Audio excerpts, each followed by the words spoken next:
chilly. Anyway, I thought we'd have a little chat about what I've been studying in January. It's been, weather-wise, it's been dramatic, shall we say, and yeah, we've had quite a few storms coming through. But it gives you a chance to actually see wildlife, doesn't it? Because, you know, the trees are bare, you can see more, even though the days are shorter. I'm sorry, Kai's just looking up at me.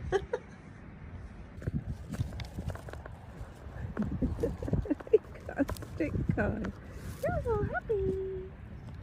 Happy puppy. What are you doing? Give me that stick. Give me that stick. Watch your cats. Bless you. Yeah, I don't want to ramble. I probably will, but I don't mean to. My hair's still wet as well, so hope it will dry soon. I'm rambling. Okay, stop rambling. Yeah, so we have a chance to actually see the wildlife, and so I've been seeing the sparrowhawk. I'll put some pictures over this so you don't have to keep looking at my face. Yeah, so I've been watching the sparrowhawk, trying to manoeuvre in the wind.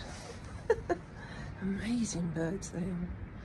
And the seals have been sheltering from the storms quite close to the rocks, so I've been able to see them. But we might moan about, you know, this weather and the harsh winds and the problems that brings, and it brings a lot of problems, obviously. But then there are those that are actually in their elements. That's quite funny, isn't it? In their elements. But yeah, the wind being an element. But and I'm talking about some kite surfers, and I was watching these kite surfers. I managed to get a little bit of video, but they're so fast. It was difficult to actually capture it on a phone. But I'll put the footage down below as well, over the top of this, sorry, as well, and hopefully you can get some sort of like idea of their skill. The way, you know, they must be so strong, you know, to manoeuvre these kites, and they're like so far back, 50 feet in the air. Amazing. Yeah, I'm brave. That takes a lot of skill, doesn't it? But my point is that we can fight these elements and think, oh no, I want to stay inside and I don't want to go out. But this month I've pushed myself to do my full walks, even in the rough weather, whereas last January I didn't. I really shortened the walks because I didn't like being out in it. But yeah, that's what I've learned this January about weather. Okay, so for this month, for 6 weeks actually, it was sort of, when did I start? I think the third week in December. I kept being felt called to work with the Tarot of the Hidden Realm, Julia Jeffries. I've been waiting for a long, long time for the Witch Sister Tarot. Sorry, I am losing my voice. I think I'm getting a cold again. Anyway, yeah, and that took a long time to come, unfortunately. It'd be really strange, isn't it, because the artist being in Scotland, I'm being in, we're in the same country, and yet we have to wait for it to come from America. But it's the way these publishers work. So I actually didn't get that deck until sort of midway through January. So it was a good opportunity to actually work with the Hidden Realm, to sort of, well, initially I thought to actually familiarise myself a bit more with Julia's artwork. Now, I've had that deck a long time and I've only really, you know, dipped in and out of it. I haven't done much with it. But I decided for January I was going to do a deep dive. And that's what I've done. And I started off by recording the daily draws on camera. Then I thought, no, this is going to be too long. So I took photos of them. And I thought, oh, I can just stitch the photos together. No. just trying to figure out ways of actually sharing this journey. So I've sort of done it sporadically, and you'll see what I mean when I stitch this video together, because it's going to be, I think, a long one anyway. And you know, you only have so much storage space, don't you, on phones and tablets, so that's a problem as well in doing these things. And I've always wanted to do like my month with, as in like really quite in depth, so people can, or those that are interested, can see what my version of a deep dive is. So it's not what I wanted to show you. It's not all of what I wanted to show you, shall I say. But I've pieced together as much as I can, and I hope you enjoy it, and my journey with Tarot of the Hidden Realm.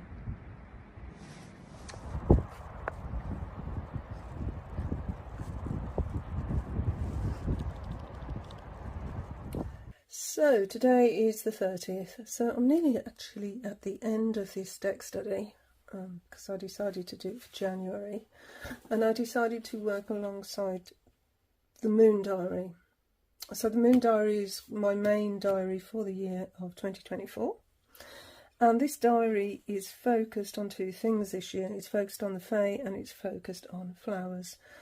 And I had this idea of using different Fae decks throughout the year in conjunction with the diary. I thought that would be a nice thing to do, and I start off with the Tower of the Hidden Realm. This is just a recap. So I've been doing daily draws here with the Tarot of the Hidden Realm, but I've also been using oracle cards alongside, and I chose the oracle cards deliberately by using this book. So going along with the way the moon has been progressing throughout the month, that is the way that I've been using the oracle, or choosing the oracle cards to go alongside. So I think I said it in a previous recording, because I'm putting all these together, that I used the Syrian Shadow deck for the first 3 days, because I was doing shadow work.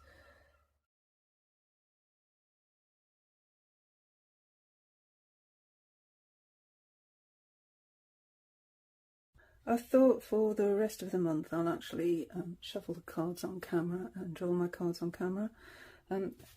I'm recording them in this on the front Moon Diary 2024.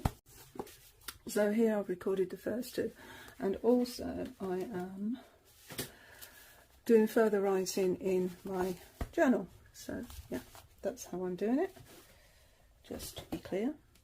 It's the Journey of the Hidden Realm for the month of January, and for 1st and 2nd and 3rd of January I'm using this deck here, the Shadow of Darkness, because I'm doing shadow work for those 3 days. The reason being, it's a waning gibbous moon, and if we look, it tells us about things about this waning gibbous moon. So it's also, there we go, embrace introspection, inner healing, engage in journaling, meditation or shadow work to delve into your subconscious and address unresolved issues.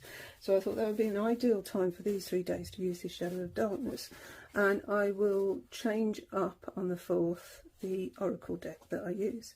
So there we go, yesterday's cards. So let's do today's. So today is the 3rd, and we're using selenite today. Why did I choose the crystals? That's also to do with the Moon Diary here, because for this waning gibbous we've got amethyst, labradorite and selenite. So I did amethyst on the 1st, on the 2nd labradorite, and today selenite. So that's the reasons for those choices. So I'm trying to work in conjunction with this diary and see how that informs my practice. It's quite exciting, really. Okay, let's do a deck interview spread.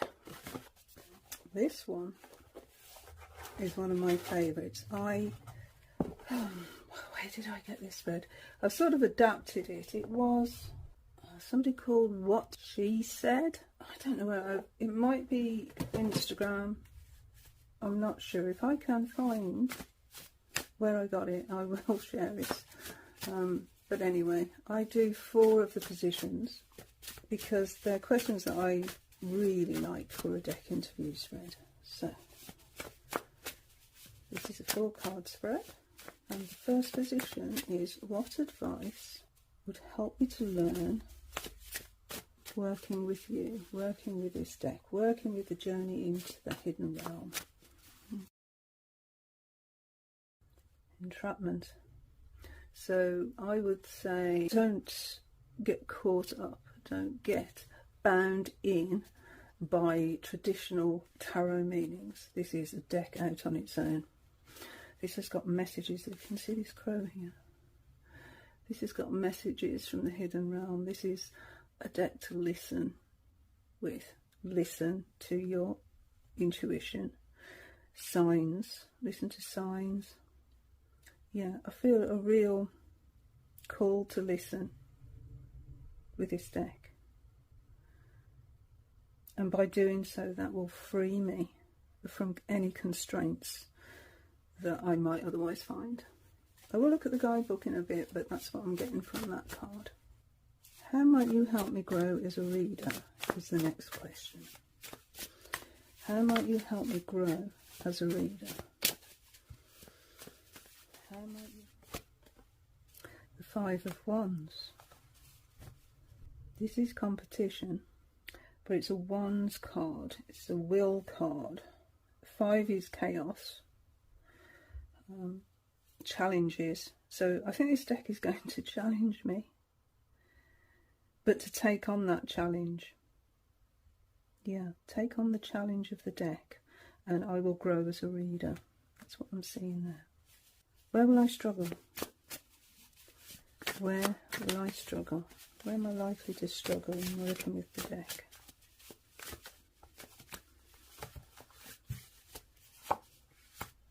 Six of Wands. Victory. Usually the victory card. But as this card has told me, it's not, I've got to sort of walk away from reading this deck as a Rider-Waite-Smith. It's one on its own. So that's going to be interesting. How can I fully tap into the energies of this deck?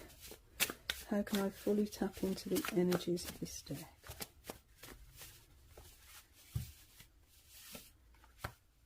The Moon, intuition. Yeah, that doesn't surprise me. It's a very intuitive deck. Let's just zoom in a bit so you can see all of the cards. Okay, so that's the spread. Well, I'm going to look at the book and see if there's anything that's more insightful. So we started with the 8 of Swords. Let's see. Clad to match the pitch of the night, she readies herself for the task ahead. So, yeah, I need to be prepared then. There we go. Strict practice and diligent study. That's the advice. Definitely that's the advice. A good warrior learns to listen. Yes, that's what I was getting, listening with more than her ears and to see with more than her eyes. She knows that once she begins to move, there is only one way to success and no room for error. Once you see it, you will move with confident strength. There is even an element of faith involved, because this will likely be something you have not done before, and therefore you won't have ways of knowing if you are moving in the right direction. And I've decided to work the whole year with Fae, with different Fae decks, so I think there's a little bit of cautionary tale there. However, I think the advice is to listen, as I said before when I turn the card, but also to put in the study. Yeah, I'm studying. Okay. So how might you help me grow as a reader? The 5 of Wands was the one I got for that. As each fairy moves higher, they discover their own methods, their own drives, and their own fears. What began as fun has evolved into serious business, a collaboration. I will grow as a reader by collaborating with the deck and the energies of the Fae. Enjoy the journey, I think. Enjoy the climb. Nice card, actually. There's a nice meaning for that one. Okay, 6 of Wands. Where will I struggle? And so she continues on through the dark hours, amazed with what she has discovered within herself. She faced the night of her soul and found a fiery core. Wow, that sort of feels like I'm going to struggle with finding that core place inside. Yeah, courage isn't a lack of fear, it's being afraid and doing something anyway. This card indicates a situation that requires courage. You may doubt that you have what it takes to achieve what you want. Wow! The 6 of Wands promises that you do have the inner resources needed if you put yourself firmly in the situation, quiet your mind and still your heart. Then you will find what you need. Once you find it, nurture it and help it grow stronger. Use that energy to reach your goal. This card promises not only that you will be successful, but that you will utterly amaze yourself. Wow, that is special. What a special card, what a special message. And a real hopeful one. I always align the 6 of Wands with victory and the fact that you've actually achieved that victory even though you haven't got to the end of the suit. It's a real, well, it's 6, isn't it? So it's the beauty position on the tree of life. And this is about finding that inner strength. That's something I'm really going to sit with. Finding my own inner strength. Yes. Okay. So how can I fully tap into the energies of this deck? Look at this powerful moon card.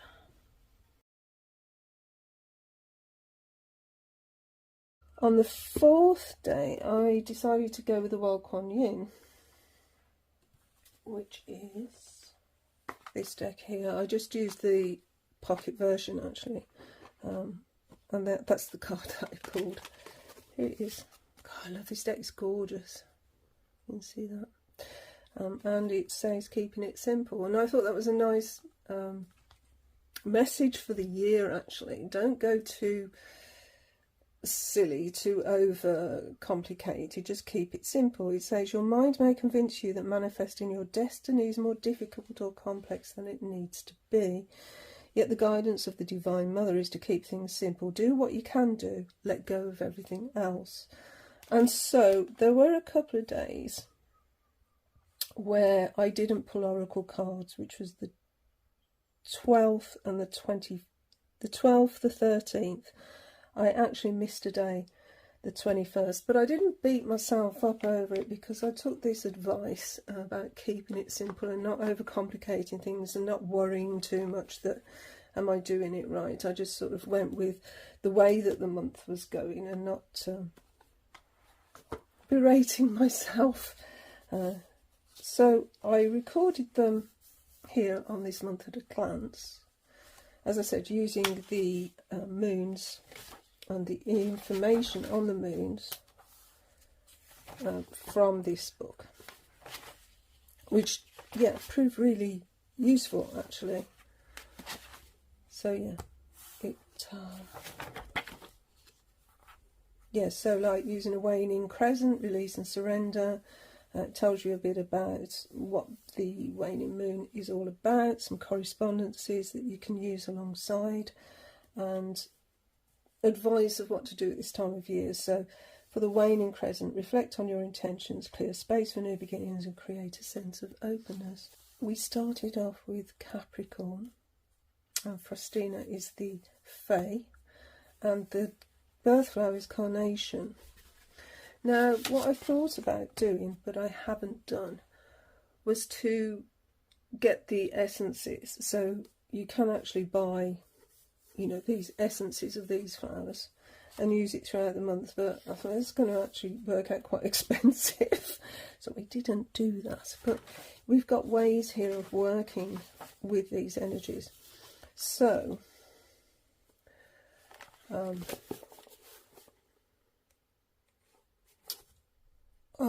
I did do some journaling in my main journal, but what I did in this one was just did a little synopsis of what those two decks together were telling me. And so let's zoom in on the Two of Cups here, just to give you an idea. Here, okay. So yeah, Two of Cups. And I put here, I fell behind today, so time was an issue. The advice was to make this choice of paring down my practice today. So that was really good. Actually, this Eight of Swords, you know, this Eight of Swords was my stalker card. I think I had it every week. In fact, I can tell you. I can tell you when I had it, because it's on the chart, isn't it? Okay, back down. I covered these with a bit of sparkly washi tape, because otherwise I'd write in the wrong boxes, which I actually did do. So yeah, I covered it with washi. So yeah, this Eight of Swords, I was saying, wasn't I? So we had it on the 5th, I had it on the 13th, I had it on the 17th.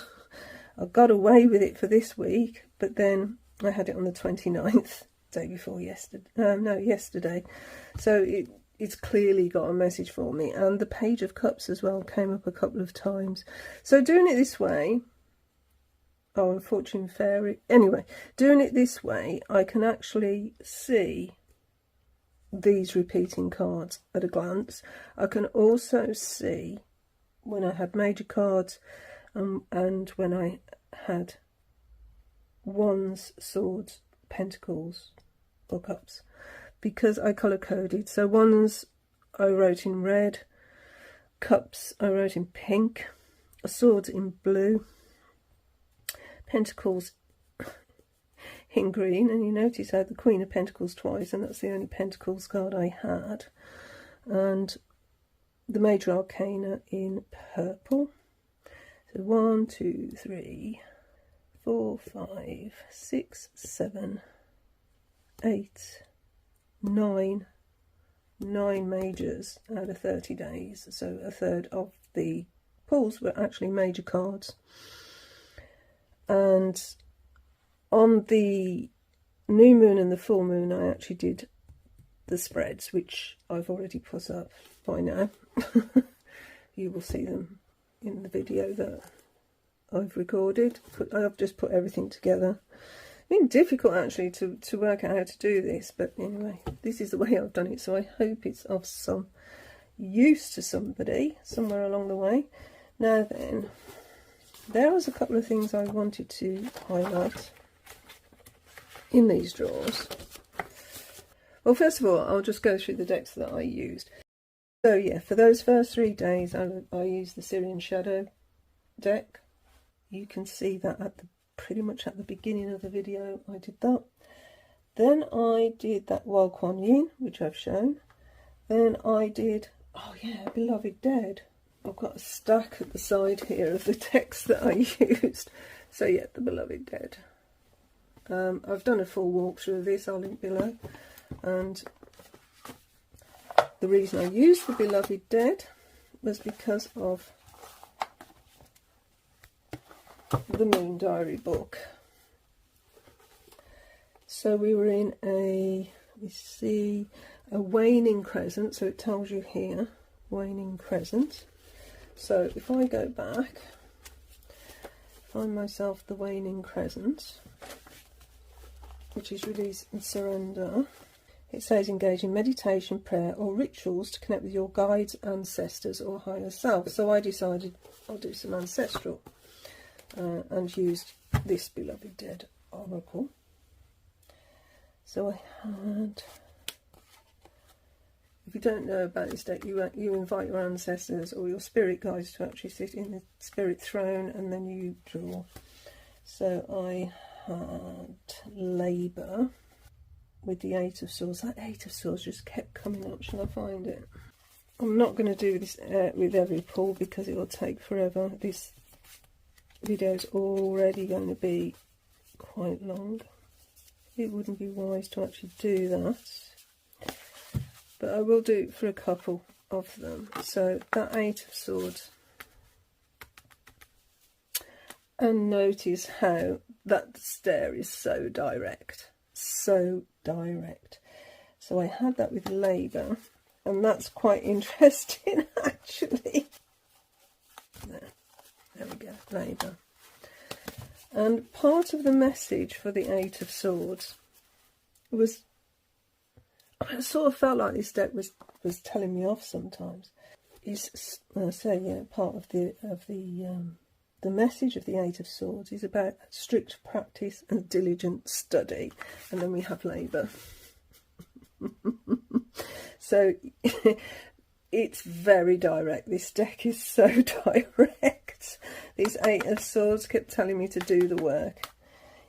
Do the work. Strict practice and diligent study. And for this to come up 3 weeks out of 4, I don't think I could really ignore that card, do you?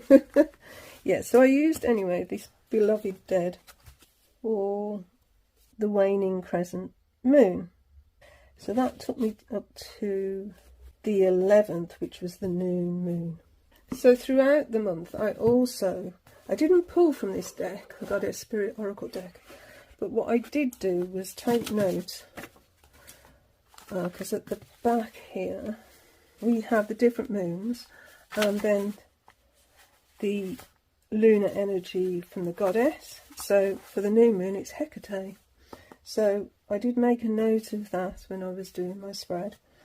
And then when we go onto the waxing crescent, we have a different goddess, and that goes on, what does it go on until, that was from Friday the 12th. It's so useful, isn't it, writing everything down? From Friday the 12th until Thursday the 18th. And we had Diana. Diana was just for 1 day, because that was the first quarter. Then the waxing gibbous, we had Rhiannon, and that went until Thursday the 25th, when we had Selene for the full moon, the wolf full moon. Then we went on to the Morrigan, and that was until the waning gibbous, isn't it? So that went on until the last quarter moon. So we're still in the Morrigan phase at the moment, and that will go on until, gotta go to February now to find out. Oh, there we go, I've already written it in. Until the 2nd of February, when it's a different goddess, Ishtar. I don't know how to say them, but yeah, just taking note of the goddess energy as well, because I'm interested. So that is the Goddess Spirit Oracle deck. I've not done a walkthrough of this deck actually. Maybe I will at some point. Do a review on that one. So today is 14th, so halfway through the month, and I thought do a little spread from the book. The one I was looking at here is, let's go to the page, it's an all-around advice spread, which I thought might be nice. It says, just as problems are usually complicated, the best solution to a problem is usually multidimensional. This spread uses the structure of the deck to provide very specific guidance from each type of energy represented in tarot. For this reading, separate your deck into 6 small piles as follows: the major arcana, the court cards, pentacles, wands, swords and cups.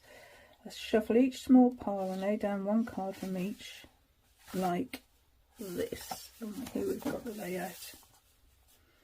Okay, so if we've got a situation that's causing us a problem, then this is the spread to use. I actually don't really have a problem at the moment, to be fair, but let's just try the spread anyway.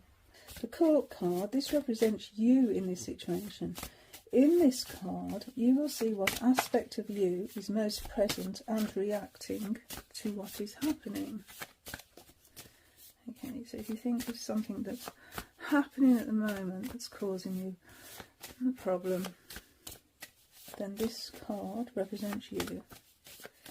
And we have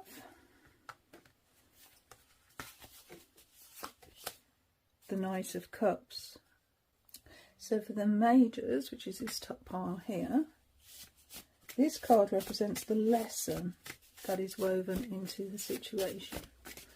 So this is the lesson woven into this situation. It's a lesson. We have the Lovers. Wow, this is interesting. It looks like we're talking about some sort of a choice to be made. We have a very romantic card as well, don't we? So we've got the Knight of Cups and we've got here the Lovers. So maybe we're idealising a situation. So let's look at the Wands. This card represents something you can do to help the situation. Something you can do to help the situation. Okay, what can you do to help the situation? And we have the action card is the Ten of Wands. Yeah, it's quite a fiery energy there. So the Swords next. This card represents something you can say or communicate to help the situation. I like this spread. I like the questions here. So what can you say or communicate to help this situation?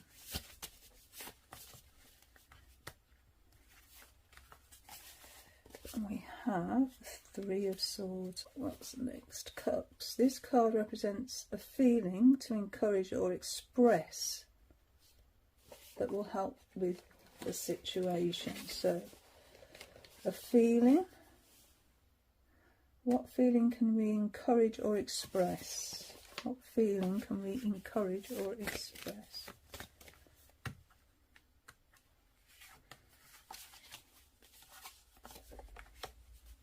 The Four of Cups. And then with the Pentacles, this card represents something you can create or give that will help the situation. So what can we create or give that will help the situation? What can we create or give to help the situation? Ace of Pentacles. So this is you in the situation. So we've got a young person in contemplation, looking quite sad actually. Whatever this situation is about, your energy here is really slow. Slow to act, slow to move. Just contemplating things and not ready to actually do anything about it at the moment. Just almost daydreaming. I mean, our Knight of Cups is the guy that writes poetry, isn't he? And love songs. In love with love. He's got a very dreamy sort of energy. So whatever this situation is, you're bringing a dreamy energy to it. Lost in contemplation. And the major arcana, the lesson, is making a choice, I would say, with the Lovers. Because when we choose who we're going to spend the rest of our life with, well, that's a major choice, isn't it? That's the way I see the Lovers anyway. So yeah, we're trying to make a choice, I think. This is the lesson woven in. We need to make a choice. I don't think we can sit and dream for too much longer. A choice needs to be made. We can stay here for a little while, but then choosing, well, it's a rush song, if you choose not to decide, you've still made a choice. We can't stay here not making the choice. We do need to make a choice. So the Wands, something you can do to help the situation. Well, the 10 is traditionally the end of the suit. So yeah, we usually feel like we've been given a burden in the Ten of Wands. a responsibility, and obviously this little boy here feels the responsibility of this egg here, keeping it safe so that the phoenix can be born. So that's what you can do to help the situation, rather than feel burdened by making the choice. Know that it's actually part of you that wants to come forth, it wants to happen, it wants to be birthed. And I think that's the message there in that Wands card, the 10. So with the swords, which is here, something you can say or communicate to help the situation. Well, you've been hurt, but it's the hamster wheel of hurt, isn't it? It's going over and over and over something and letting it define you. Believe in it to be all that it is, and that there's nothing more than what we're feeling in this moment here. This pain that we're feeling, we've given over our heart, which is what I feel here actually, that we've given our heart over to something in the past and we got hurt. And this might be why we're a little bit hesitant here to actually take another chance. I think this is what I'm actually feeling from this reading here. A little bit scared to take a chance because of what's happened in the past. Let's carry on and see what happens. So with our cups, we've got the 4 of Cups, and this is a feeling to encourage or express that will help the situation. Now the 4 of Cups is usually refusing a gift. So how would that help the situation? Well, obviously in this deck it's a little bit different. So in this deck, this is a Selkie who has taken human form and has now come back to the sea to transform once again as a Selkie. So yeah, it's a different sort of energy than one we're used to. This card represents the fact that no matter where you are, you want to be somewhere else. So with the Selkie longs to be human when they're a Selkie, when they're a seal, but when they're human, they long to come back to being the seal, to the water. So it's all about dissatisfaction and letting that overwhelm you. So this card is encouraging you to actually look for the gift that's being offered, to live in the moment of where you are, not forever longing for something else, but being happy where you are and living it to the full, living that life to the full, whether that be in the water or on the land where the Selkie is concerned, but to actually embrace the gifts of the present situation instead of worrying about, which I think what's happening in here, is worrying about what will happen if you make a commitment. So our final card is the Ace of Pentacles, which is a very slow energy. So this is something you can create or give that will help the situation. The hedgehog looks for danger, is always alert to danger, but still moves, doesn't stay still. It still moves and forages about and finds what it needs. So I think that's what the message really is. You know, you can contemplate the situation that you're in, but you get stuck. You're going to get stuck longing for something you think is better than where you are, instead of worrying about what might happen and comparing it to what happened in the past. Enjoy the moment. Don't be too concerned that it's a burden that you have to bear. It's there for you to embrace. It's there for you. You've nurtured this and it's now ready to actually happen. Whatever this situation is, needs to move forward. You need to come out of the static situation that these cards are showing. This one, this one, this one. They're showing a very static situation. So is this one actually. Yeah, it's all too static. It needs movement. And the situation here I see as fear. the fear of making a choice because it might be the wrong choice, the fear of starting something new because the last thing that you had maybe didn't end too well, and you don't want the burden of the choice. But don't see the choice as a burden, see it as an opportunity. It's a new opportunity to start again, but this time go a little slower. Don't rush into things, but don't think it's going to end badly for you. Don't think of it in a negative aspect. You know, don't think that of all the things that could possibly go wrong. Embrace this new beginning. There's an egg here waiting to be born. There's an ace here waiting to start. So I think the advice here is to take this chance, stop dreaming, make your choice and follow that path, whatever that path is for you. So I hope this little spread was of use to somebody, or spoke to somebody. If it does resonate with you, feel free to take it. So yeah, that's the spread from the guidebook. After the beloved dead, I went on to start using the Tree Keeper's Oracle from the Waxing Crescent Moon. This one. I have done a walkthrough of this one. I'm going to keep this out actually because she's been really challenging me this month to actually stay true to my practice. So although I did have, you know, don't beat yourself up, I also had on my other shoulder the Eight of Swords telling me to do diligent practice. So yeah, I used the Tree Keepers on the 14th, the 15th, yeah, 14th and the 15th. So this is the deck that I used. And then alongside, again, I'm not going to go through the pulls because we'll be here forever, and this is going to be a very long video. So yeah, this is the artwork by Stephanie Law.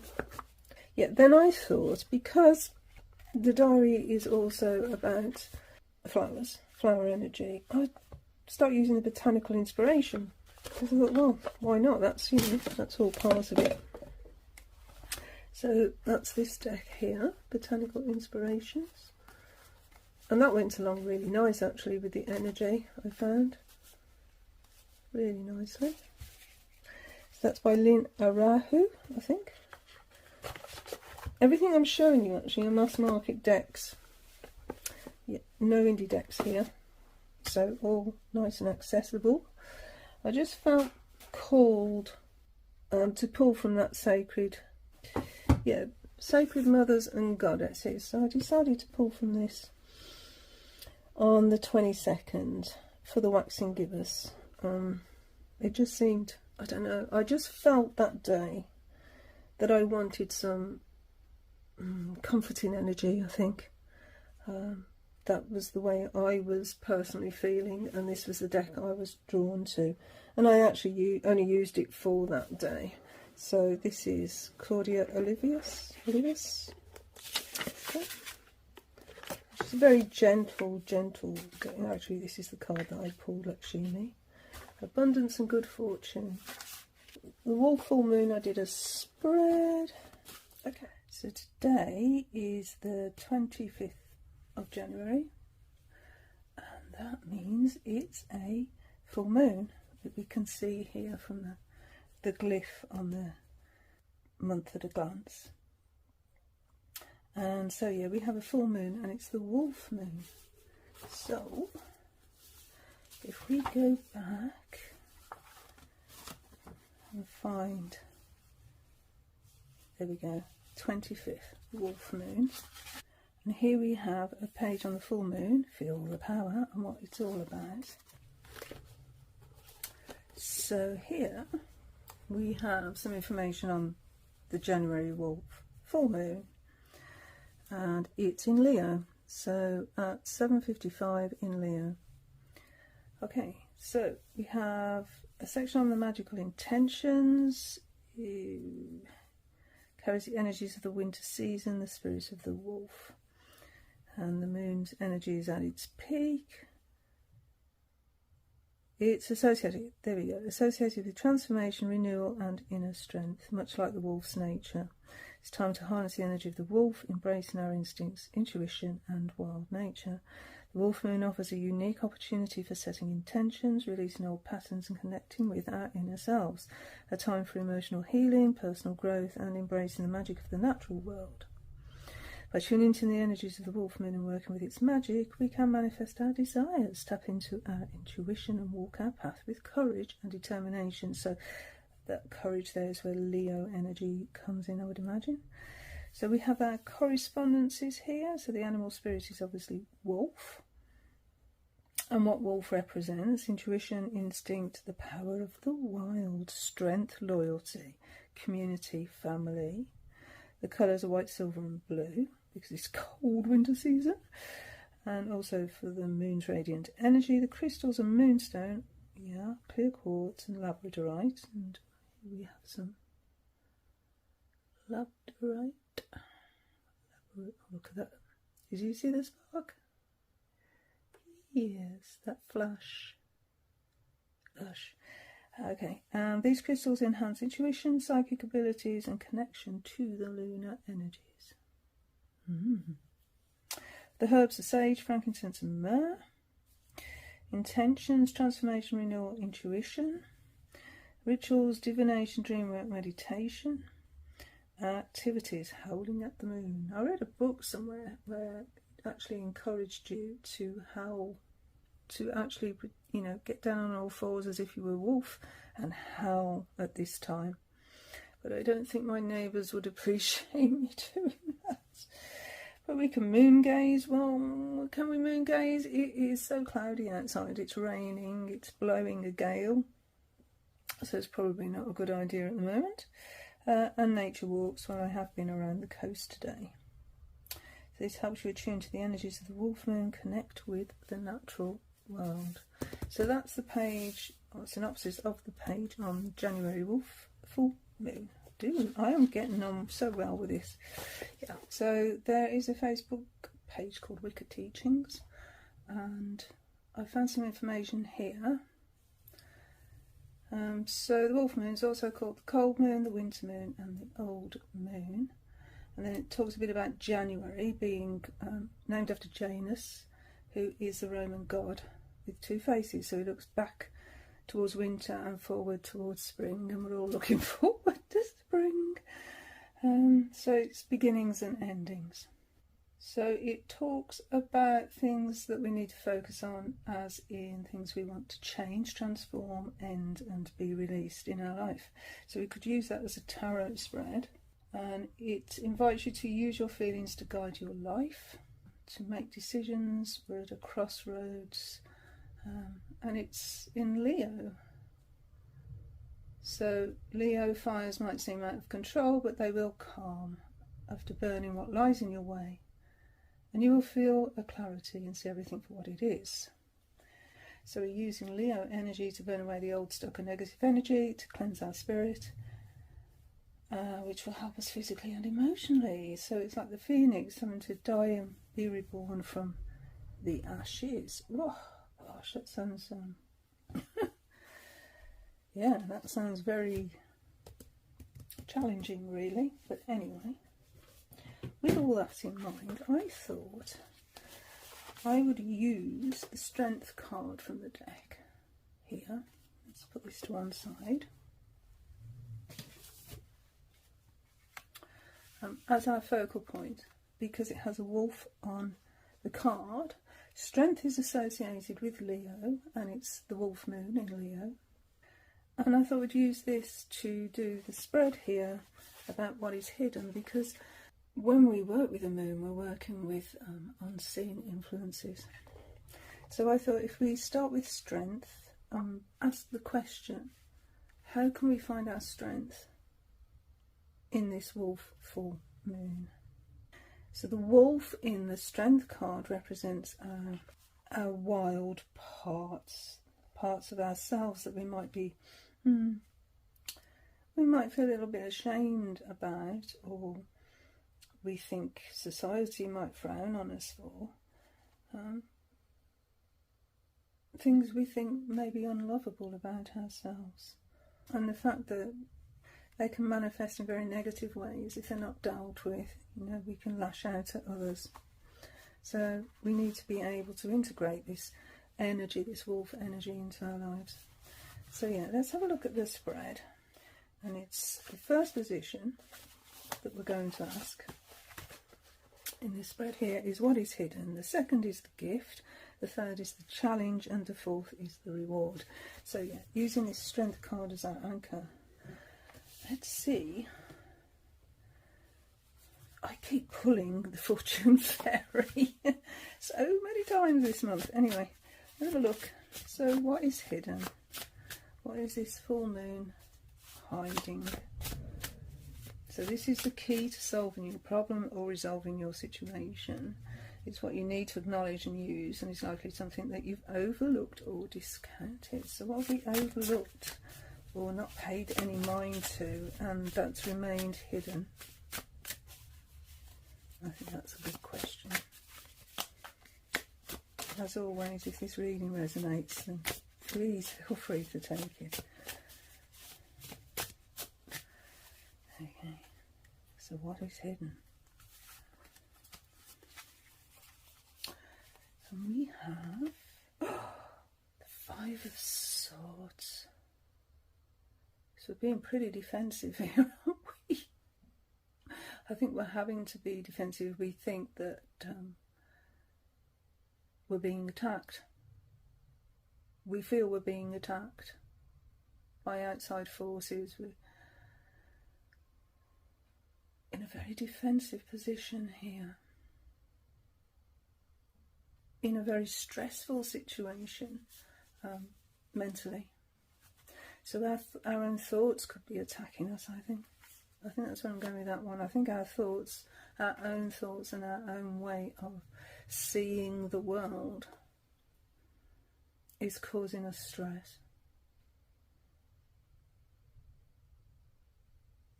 Thoughts can do that, can't they? They can attack us. Okay. So maybe we need to be a bit more mindful of the way we're thinking. Okay, so this is the gift. This is what you can use or do right away to improve this situation. And I'm glad that they've actually given that as the second card, because that first card can be a little bit of a challenge. Okay, so we need strength, don't we? Okay, what's the gift? And this goes here. The Empress. Oh, I'm back to Aphrodite, I'm back to Venus. I'll explain that actually. I'm being very called to Aphrodite, and Venus is aligned with the Empress card. So for me personally, that's Aphrodite calling again. Aphrodite keeps calling me to work with the energy of Venus. That's so interesting to me. That's so interesting. Okay, card 3, the challenge. So this is the sticking point. The sticking point in the situation. So it's the hardest part of solving the problem. You see, it's going to be the hardest part. Okay, so what's the hardest part? And the hardest part is the Queen of Cups. Okay, and the reward. So this is the outcome if you're able to overcome this challenge successfully.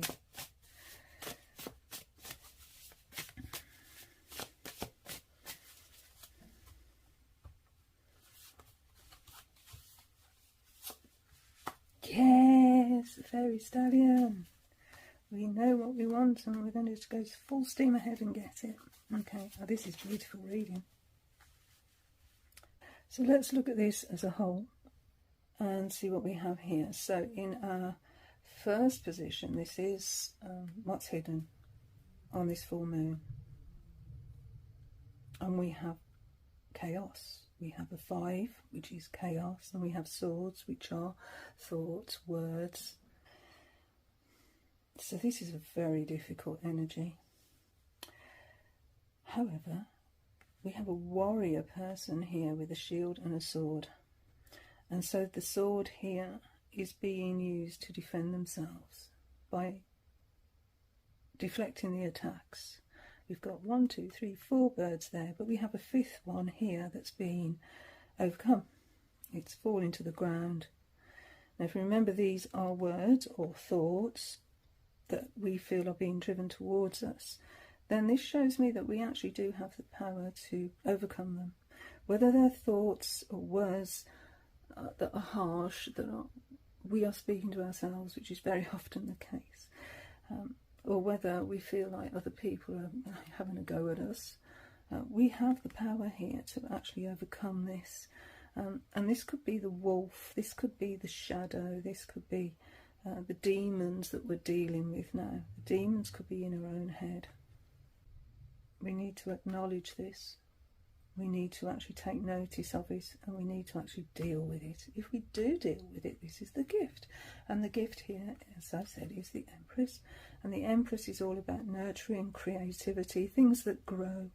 So here we have growth from the seeds that have been planted, and we have pretty flowers, and we have wheat, and we have apples, the fruit of the goddess, and we have a butterfly here. So this is transformation through growth, and the way to achieve this growth, this creativity that the Empress offers us, is by slaying these demons here, this shadow aspect that's causing us so much mental anguish. So the challenge is the Queen of Cups. Now the Queen of Cups is, well, it's all about emotions. Cups are all about emotions, aren't they? And we can get lost in our emotions. The Queen is actually offering us the Ace of Cups there. And it's up to us how we think on our emotions. It's a sticking point, isn't it? If we let our emotions overtake us, then we can get anxious, we can feel this anxiety, because cups are feelings. And if we feel that, we can't overcome this, then our shadow will take control, and we don't need our shadow to take control. With the Chariot here, we are in control. This is the Fairy Stallion, is the Chariot. This is the reward. We will take the reins. In fact, our Fairy Stallion rider doesn't even need reins. They can direct the direction that they want to go in and what they want to achieve simply by force of will. They actually don't even need reins. And this will give us the strength that we long for. Yes, what a lovely reading for the full wolf moon, or the wolf full moon. I'm really liking this reading. So if it resonates, feel free to take it. It resonates with me, and yeah, I will definitely be working with Aphrodite very, very soon. And I'm really looking forward to that, actually. So anyway, that's the reading.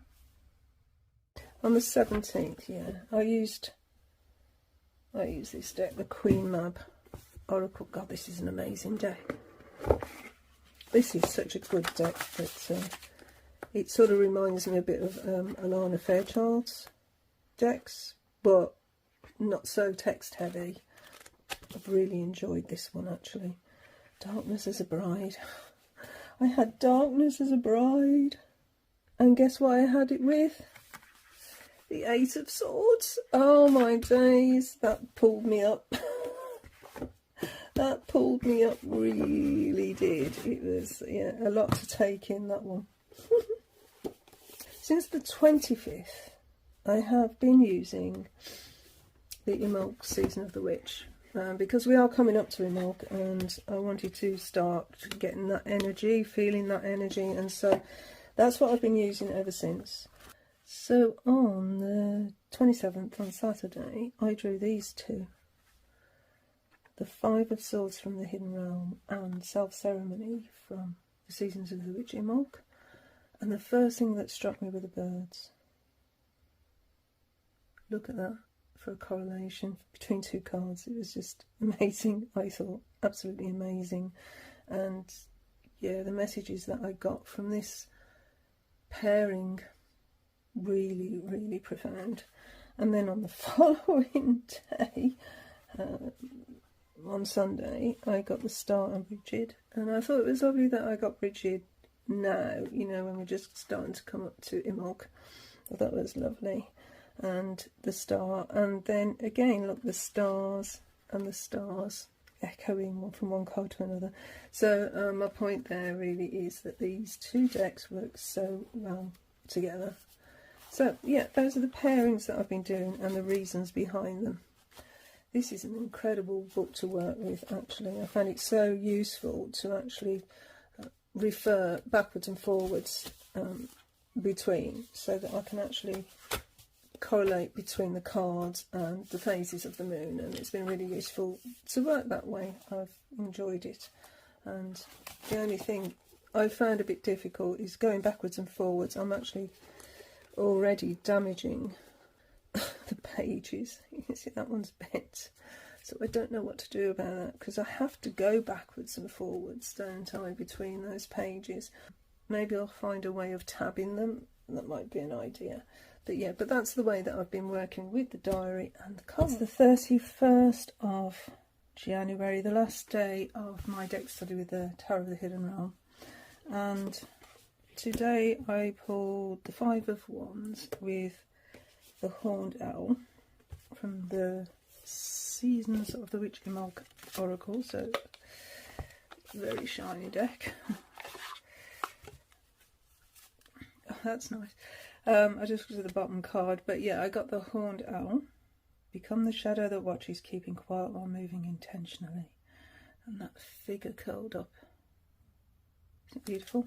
Yeah, I just looked at the bottom of the deck and I've got Coming of Spring. Isn't that nice? Yes, bring the coming of spring, please. So yeah, and yeah, the Five of Wands.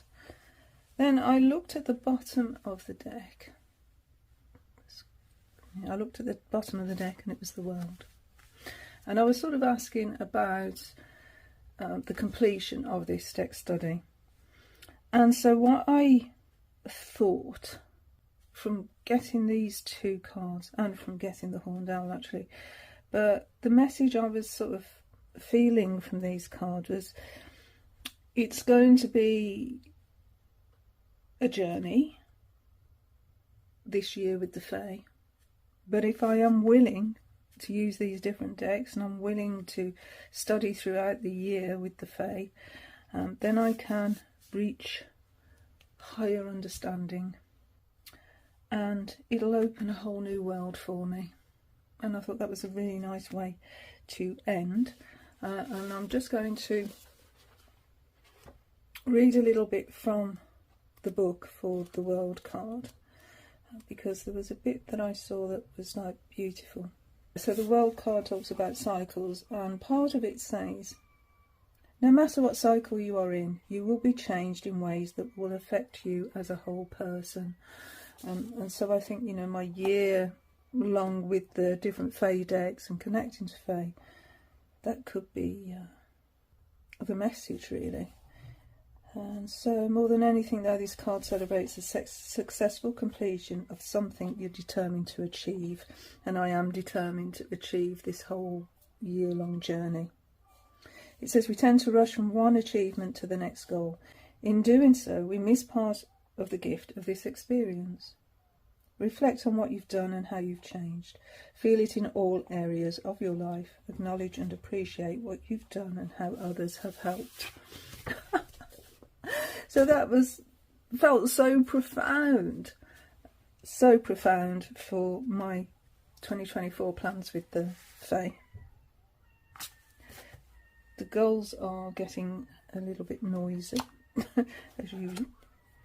Okay, so for next month, deck study with the Fae, I'm thinking Hush Tarot, but I also, let's pull out,